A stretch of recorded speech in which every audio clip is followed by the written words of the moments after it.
I read the original Stephen King novel first, then watched the 1987 movie, and was so absolutely shocked by the three wildly different scenarios that have been created across these adaptations, so I decided to make this video. Just a quick heads up, to truly compare these three brilliant, yet wildly different, versions of The Running Man, we have to talk about the entire plot, including the endings. If you want to go into the 1987 or 2025 films completely fresh, now is your chance to click away. Note, Stephen King wrote the book in 1982 using his pen name Richard Bachman for this book. Introduction, The World, The Network and The Runner. In the book, the world is a bleak, hyper-capitalist dystopia ruled by a crushing wealth gap.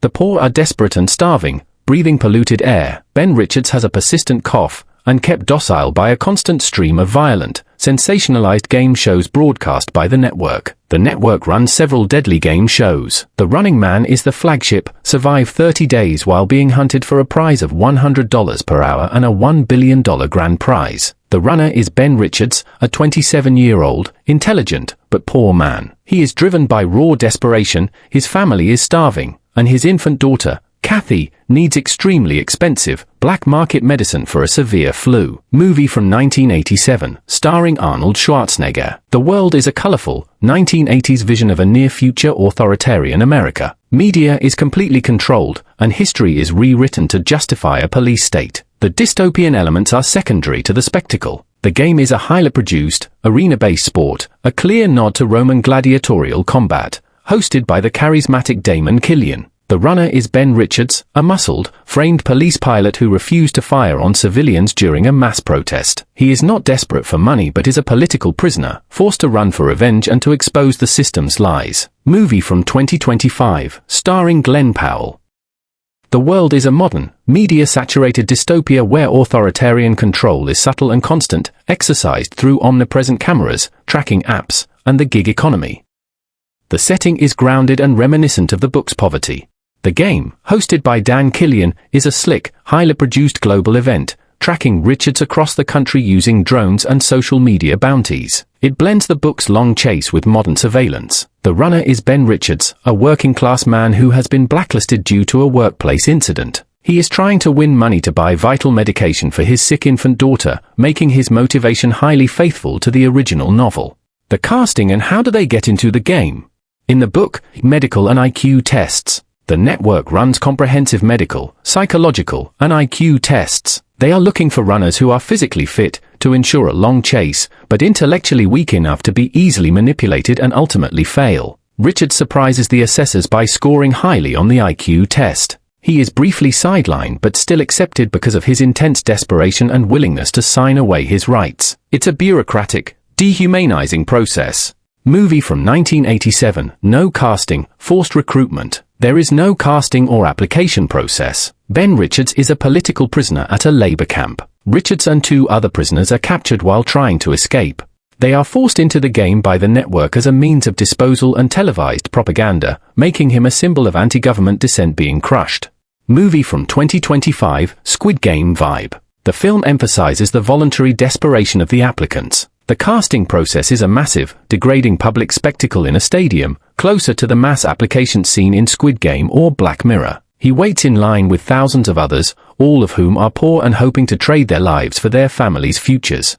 It shows the wide scale of societal failure that feeds the network, making the choice a tragic one. The main villains explained. In the book, villains are Evan McCone and the system. Evan McCone is the network's chief hunter and the cold, professional supervisor of the operation. He is assisted by two other specialized hunters, e.g., the police hunter. The main threat isn't just McCone, but the entire, corrupt system and the ordinary citizens who turn on Richards for the reward money. The network's boss, Mr. Killian, is barely seen, representing the unseen, impersonal power structure. Movie from 1987, Damon Killian and the Stalkers. Damon Killian, the charismatic, manipulative, and vicious TV host. He is the face of the evil network, an all-powerful, ego-driven media executive. The brightly costumed, themed stalkers, Sub-Zero, Buzzsaw, Dynamo, and Fireball. They are theatrical, cartoonish villains designed for spectacle, reflecting the film's campy, action-oriented tone. The villain is the entertainment industry itself. Movie from 2025, Dan Killian and the New Age Hunter. Dan Killian, the sleek, modern executive and host. He is less theatrical than the 1987 version but represents a modern corporate media villain, a polished figure leveraging algorithms and public sentiment for profit. The professional hunters, led by Evan McCone, closer to the book's structure. They are heavily equipped with modern tech, drones, surveillance gear, blending the book's realism with cutting-edge military hardware. The threat is surveillance capitalism and tech-enabled fascism. The main game plot, key scenes and thematic journey.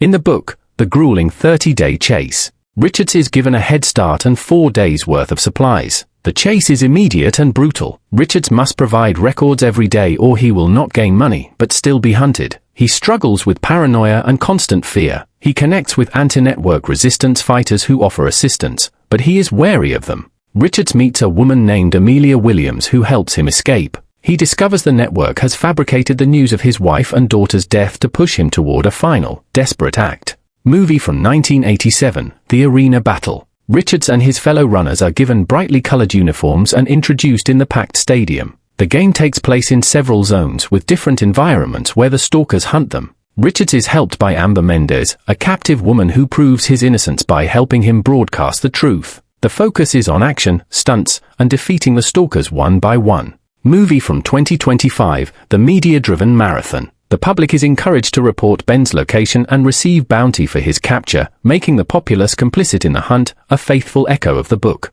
Richards must navigate modern urban and rural landscapes while trying to avoid drones and civilian trackers. The focus is on the paranoia of constant surveillance and media manipulation. The ending, rage, victory, or calculated rebellion. In the book, Richards realizes his family is dead. With only minutes left in his 30-day run, he hijacks a network plane. His final, utterly selfless act is to crash the plane into the network tower, killing himself, Mr. Killian, and the network executives. A final, hopeless act of socio-political protest. The system wins by killing him, but Richards deals a massive blow to the structure's command. There is no happy ending or personal victory, only rage against the machine. Movie from 1987. Richards and Amber Mendez use the broadcast center to air uncut footage of the network fabricating scenes and killing contestants, exposing the truth to the nation. Richards ultimately kills Damon Killian by launching him into a billboard showing his own face. Richards and Mendez walk free, surrounded by cheering citizens. Justice served and the action hero saving the day. The good guy survives, the evil media executive is defeated, and the system is exposed and implied to be dismantled. Movie from 2025. The film builds toward the climactic plane scene, faithful to the book. However, Richards' final act is less fatalistic. While he launches the plane into the network tower, Richards employs a calculated escape, using a high-altitude parachute or specialized ejection, just before impact. He is later shown reuniting with his family, who survived thanks to the resistance. A modern rebellion with a hopeful twist. It maintains the book's anti-establishment act, the plane strike, but gives the audience a surviving hero who can inspire further revolution.